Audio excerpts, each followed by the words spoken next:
Hey folks, Vince the Evil DM here, back with another episode of Railguns and Dragons. That's right, Halloween edition. So I decided to take a little bit of a break from Heroes Unlimited just for today because it's Halloween. This is a special bonus episode, and I don't normally release on the weekends, but Halloween ended up on the weekend, so we want to do something Halloweenish, and why not do Dead Rain? Right? It's about zombies. Zombies. What more can Halloween be about than zombies? Well, this book came out around 2008 during the height of the zombie hype. I mean, kind of. Maybe it was a little bit towards the end of it, but we had things like 28 Weeks Later, the sequel to 28 Days Later. Not really zombies, but infected humans that act similar to the zombie mindset. We also had very popular I Am Legend with Will Smith, Day of the Dead remake, and Resident Evil Degeneration. All these are not exactly zombie movies, but they have the same zombie feel and hype. We also got Walking Dead coming a few years later, so the zombie apocalypse genre was pretty much there, ready to burst. Now, Dead Rain was designed by Josh Hilden, Josh Sanford, and Kevin Sambedia. The cover was illustrated by E.M. Geist, which is an excellent cover. Now, the Dead Rain system uses Rift's Ultimate, the Ultimate system, pretty much Rift's Ultimate, the Palladium Universe system, the Megaverse system.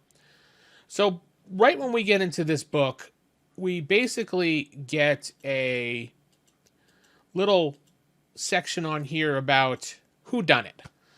And it's a pretty interesting read to figure out where the zombie apocalypse actually happened. It gives you a couple theories based on the characters in the book that are narrating the story have decided that where it happened and how it happened.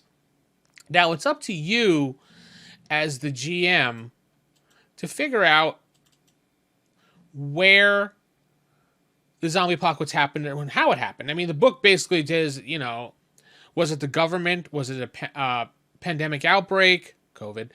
Was it germ warfare? Wow, I can't talk. Warfare. Was it the wrath of God? Was it death cults and magic? Was it aliens? Who knows? The book basically says, who cares? It's really up to the GM to decide how it happened, and I highly suggest that you dive into this as the GM and figure out how this happened in your world.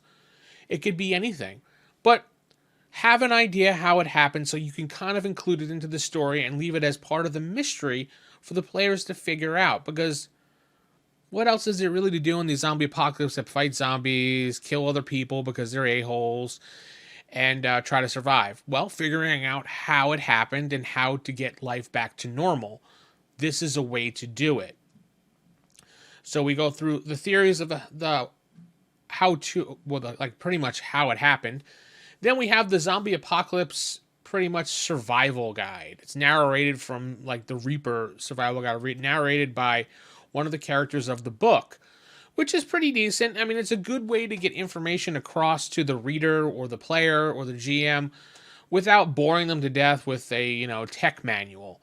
It's really inventive and interesting, and it seems to be a theme with a lot of Palladium books that they've used over the years, have a guide, walk you through everything. And I kind of like the tone of the book like that. It really shows how things can be, like a different example of how things could be said to a user in written form. And it makes it more interesting to me as far as material in a book, because I don't want to read something dry. And a lot of the books that were made in the 80s and 90s, while there were wonderful editions of books, are really dry tech things. Try reading Shadowrun 2nd edition. You probably want to pass out after reading that. Great game, but if I had to read that from a perspective of today, I would probably pass out. It's boring. This at least makes it interesting.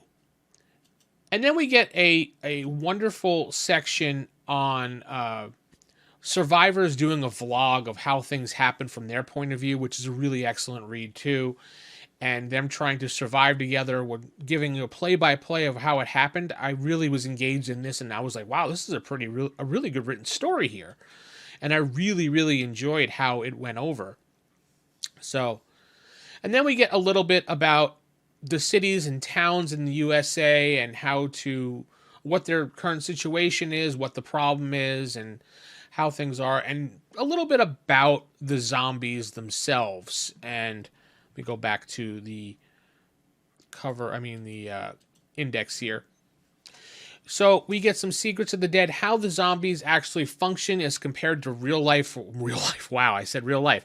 As compared to their movie counterparts in fiction of just eating brains, the zombies in this world survive on PPE, which is really interesting, a way of dealing with how the zombies will survive and how they move forward and how they hunt and how they have this one zombie that can release is kind of like a lead zombie that releases moans, and there's basically screamers that attract other zombies, and it's really cool how they do it. And they go into some more detail how zombies go dormant, and they kind of just stand there all, ready to go, and they don't move until they actually get some type of notification of there's PPE in the area or there's a noise or something, and it goes into that. And then we get our different types of zombies and their senses and the basic rundown of the type of zombies in the game. And then we get a little bit about the actual system of the game and how to fight them, the typical Palladium thing that's out there. And then we also get some interesting sections on other menaces, like what are other people doing? What are, there's death cults, terror cells, things like that, of different people out there. They're, Mad Max type people, whatever your campaign wants, you could basically have. You don't need just this book. We also get the character classes in this game of what you can play, but what really makes this game shine to me and what really drew me to this, other than the zombie apocalypse itself, was on page 85. Ordinary people or survivor OCCs. Why would someone want to play this? Because they are underpowered. They have no real skills. Well, they have skills. They have no real... Well, I mean, they basically go through the same character class design as everyone else, following the steps, but they're lacking in something. So this basically just has basic skills and basic jobs of people surviving the apocalypse. No special powers, like I said. They follow the same character creation message. Sure, they get bonuses just like a regular character, but I really like this. This is what I used for my game. And also something the book didn't really account for when I did my game was Day Zero. I started my game at RollHigherDie.com Dead Winter, which you can find on most podcasting apps, or you can go to my YouTube channel right here, /EvilDM, and just look up the playlist for Dead Winter. I have all the 13 episodes there for you to listen to. Reason why I like Day Zero is because the chaos, the outbreak, people going nuts, strange things happening, the once stable things that we had as a society have now broken down and are slowly going away. So how are you going to deal with that? People trying to find cover, trying to hoard food, people acting like assholes to one another. It's ripe for an RPG game. Zombies in the actual book itself are pretty much off the table because this is Day Zero. This is not 6 months into the game, which the game assumes that you're playing in. I started at Day Zero, going from Day 1, 2, 3, forward like that. The zombies are weaker. They're different. They have, there's only a few telltale signs in my campaign who the infected are.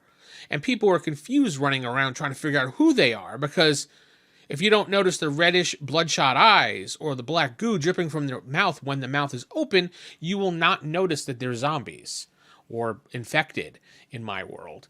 And they do run super fast so they can catch up to people, but killing them is a lot easier because they're just average people who've just turned compared to the AR of 14 or higher for the regular zombies that are in the book. So they're easier to kill. Now, the last thing that I wanted to bring up is why would I do this? Because this is a kind of a lot of work for anybody to do, for a GM. And people have asked me why I did this because they have people who listened it. Because it is a lot of work. Some of the survivor classes don't leave a lot of room for improvement, if you'll see when you go through this yourself, because a lot of these just basically stop giving bonuses to people along the way when you start doing it. And you have to make it up as a GM. You're going to have to step in and be like, okay, you get this or that.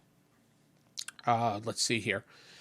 Some survivor classes don't do much after a few levels and you just get basic stuff. So you need to revamp that. You also need to revamp the zombies to fit your world too for day zero, because obviously the zombies in this book aren't the same zombies that you would see in the game. So basically, you would not have slouchers, you wouldn't have crawlers, you'd probably have fast attacking zombies and flesh eating zombies.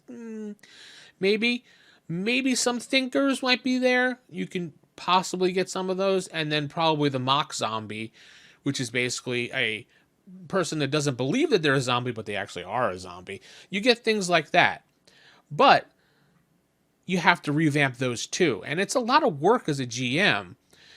And my answer really to this is this type of game for Dead Rain is not really a long-term game thing going on.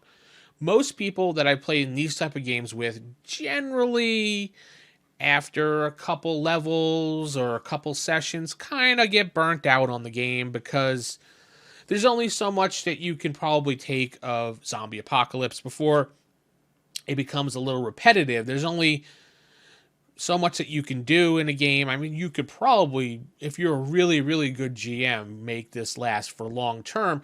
And there are supplement books to this series that help you, as a GM, try to plot new things and make it fresh for your players. But any GM that sits down for a game like this knows that it's Palladium 1. You're going to have to house rule things to make things work better for your game. And any GM that sits down knows that it's a lot more fun when you take a game and make it your own, as opposed to just using the generic book.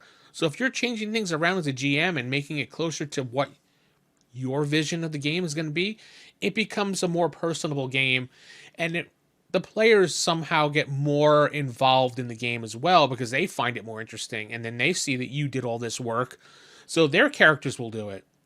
And I know the people in my group have enjoyed the games that I've run, at least they tell me that, and I could see some of the players who were really invested in characters like to sit down and make their character the way they in my games to, reflect how I made the games myself. So I do suggest picking up Dead Rain and playing it, and playing it for 4 or 5, maybe 6 sessions until you get a little burnt out, then put it aside for a while and then come back to it again. That's how I've handled these type of games, and hopefully you have. So with that said, I'm going to head out. Don't forget to like, comment, subscribe. Check out the videos here on my other playlist here at youtube.com/theevildm. Share these videos.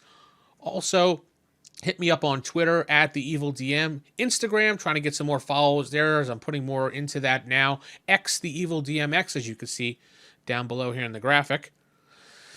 Follow me on Instagram. I'm putting up pictures daily, little videos here and there. And don't forget my daily podcast if you like listening to podcasts. Just a general geeky type podcast. Anchor.fm/theevildm. Check me out on Twitch. Twitch.tv/Supreme Chancellor X, where I'm playing survival horror type games and survival games, but for the most part, I enjoy that. So let's see you next week for some more videos, and help me reach 1,000 as I'm getting closer and closer, inching up little by little. So I'm going to say keep it original, keep it old school, and good night, everybody.